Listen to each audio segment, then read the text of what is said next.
I like to describe the character of different nations and different races of people. And sometimes I can be prejudiced, but I have a lot of interesting hypotheses to suggest. Okay, what? Africans are lonely and they're troublemakers because they've been geographically isolated, so they're trying to get out of geographical isolation. So Africans feel like they're isolated from what's happening and they want to get involved in something. And that supports my argument for that I would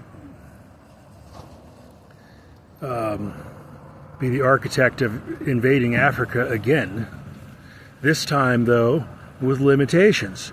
Only staying on the edges, not taking all the edges, only not even half the edges, but taking a little bit of the edges of Africa. It could be temporary, it could be permanent.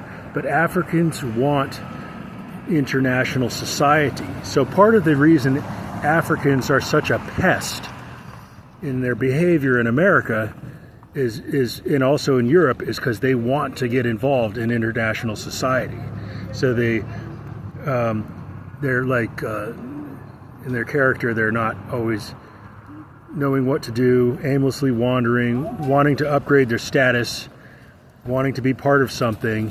They're troublemakers because they're hapless and foolish beginners who are trying to get involved in the rest of society outside of Africa because of their geographical isolation south of the Sahara Desert. So that's why Africans are like that. And that perspective on Africans supports my argument that there could be neo-colonialism invading Africa again for their satisfaction. They like international society, and Africans would be happier if anybody had anybody besides myself had the gall to invade Africa and to build another Portuguese city or a Portuguese town on the coast of West Africa and bring a bunch of Brazilians in. Build another French city on the coast of West Africa and bring a bunch of French people in. But you have to have the freedom to segregate to make those coastal towns or cities viable. They have to have a city wall. And the British and the Jews and the Roman Empire hate city walls because they always want to go into Northern Europe to get the white women.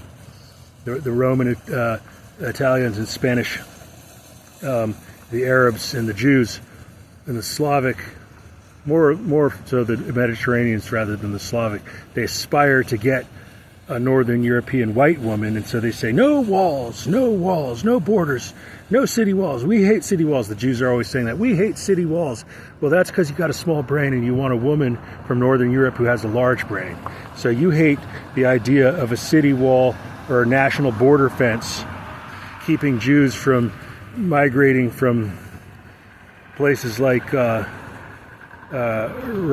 and Turkey migrating into Germany.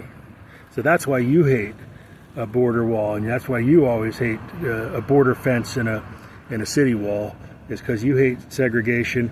And the British monarchy regime is partially Jewish, and they have a history of complaining about segregation because the British want Chinese women.